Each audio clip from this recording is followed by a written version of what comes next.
Bon, ça fait maintenant 200 ans que Napoléon est mort, et je voulais marquer le coup. Ayant déjà fait sa biographie, je cherchais un bon moyen d'en reparler, et là on va parler de ce qui est dans nos vies aujourd'hui, qu'est-ce qui existe grâce à Napoléon, que ce soit positif ou négatif. Beaucoup sont divisés sur la question de est-ce que oui ou non doit-on commémorer cet anniversaire.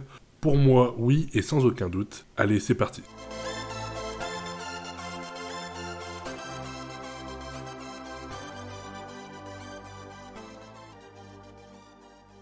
Pour rappel, Napoléon a vécu de 1769 à 1821. Il est le premier empereur de France. Il a aussi de nombreux autres titres, mais là n'est pas le sujet. Si tu veux connaître sa vie, je te mets le lien de la bio en description.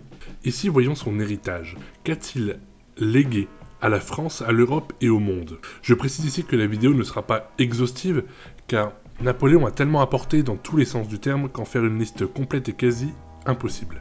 D'abord voyons les grandes réformes, parce qu'il en a fait pas mal, la plus connue étant le Code civil qui instaure un état de droit et la base de la justice. Cette notion d'état de droit qui est encore beaucoup évoquée aujourd'hui, dans le milieu politique notamment. Il instaure aussi le service d'État consacré au ramassage des ordures, la Légion d'honneur, la Banque de France, et je crois que je viens de faire la liste la plus bizarre en mettant la Légion d'honneur, la Banque de France et le ramassage des ordures dans la même liste.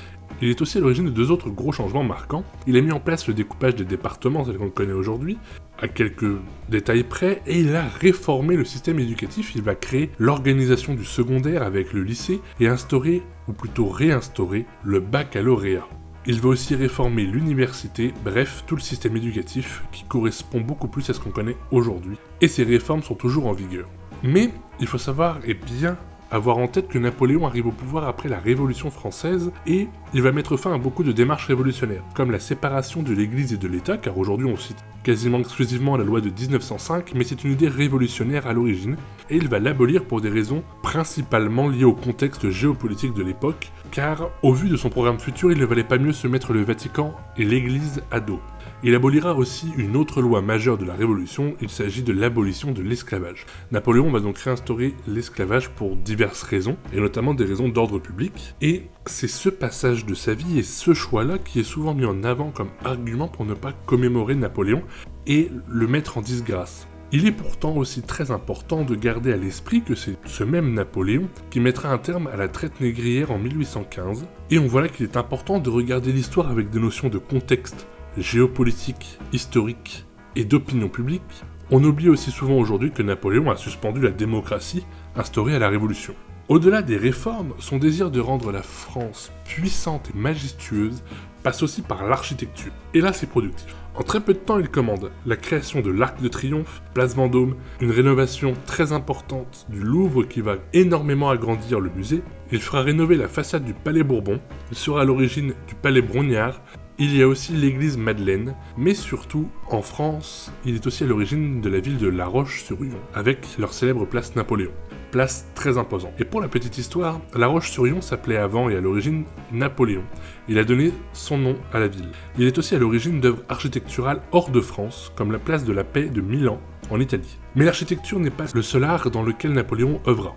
Et d'ailleurs, beaucoup d'œuvres sont organisées à la gloire de l'empereur et de l'Empire français, comme l'incroyable tableau de son sacre, où pour l'anecdote, la mère de l'empereur est représentée en arrière-plan, et pas dans la foule, car étant en grand froid avec son fils, elle n'était pas présente à son sacre, et l'artiste, en accord avec Napoléon, ont tout de même décidé de l'instaurer dans le tableau commémoratif de l'événement. Et malgré son titre, il n'a pas pu tout mettre en place, étant donné qu'il a fait moins de temps qu'il ne l'espérait, et ces lois sont restées pendant un moment en place après sa mort et après surtout sa destitution, vu qu'il n'a pas été mal vu par le peuple français, bien au contraire, il a été célébré et très glorifié. Il faudra du temps pour revenir sur ces lois, comme pour la séparation de l'Église et de l'État en 1905, comme on l'a déjà évoqué, ou l'esclavage qui a été aboli en France en 1840. Et on voit ici que tout n'est pas négatif, mais comme évoqué dans la vidéo sur Winston Churchill, l'histoire n'est jamais blanc ou noir, mais tout est nuance de gris. Bref, notre quotidien serait bien différent, car il reste directement ou indirectement lié à la numérotation des rues notamment, à la plantation de platanes sur les bords des routes, Car oui, Napoléon a décidé de planter des platanes sur le bord des routes de campagne afin de corriger un problème constaté.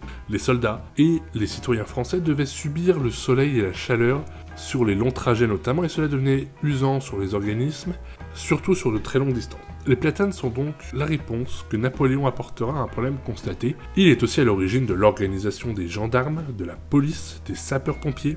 C'est à se demander s'il ne serait pas plus simple de faire une liste de ce que nous ne devons pas à Napoléon, plutôt que l'inverse. Je profite de cette vidéo pour parler de la vente de la Louisiane, que je n'aborde pas dans la biographie, territoire colonial français de plus de 2 millions de km², soit 4 fois la France métropolitaine, tout ça vendu pour 80 millions de francs d'époque, équivalent aujourd'hui à environ 256 millions de dollars. Aujourd'hui, autant dire que tout ça n'a été vendu pour pas grand chose. Et cette vente a été faite dans l'intérêt de la France napoléonienne, car il souhaitait réunir des fonds dans le but de financer l'armée et ses futures campagnes. Et surtout cela lui a permis de se concentrer sur l'Europe et de perdre le moins de temps possible sur ce qui pouvait se passer outre-Atlantique. En rappelant que ce territoire vendu représente encore aujourd'hui plus de 22% de la superficie des États-Unis actuellement. Napoléon a aussi légué à la France un patrimoine peu quantifiable, celle de son image. Beaucoup écorné aujourd'hui, mais il reste une source d'inspiration à l'échelle internationale.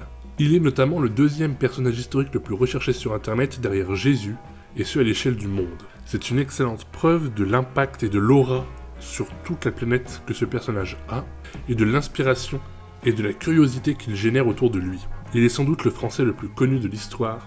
On peut aussi mesurer cet impact grâce aux œuvres qui lui sont consacrées, biopics, peintures, séries, documentaires, et toutes les fois où il est cité en référence, et à tous les personnages qu'il aura inspirés, de par son charisme, son histoire et ses valeurs. Voilà, cette vidéo est un constat de ce qu'a apporté cet homme, que je trouve incroyable, et il est important d'avoir conscience que ce n'est pas que du positif, ni que du négatif, et que regarder et juger l'histoire avec un regard de notre époque est une aberration. Bref, je vous dis à la semaine prochaine pour parler d'un monument de l'histoire de France, la célèbre cathédrale de Reims, la cathédrale des Sacres. Je t'invite à t'abonner pour ne pas manquer ça.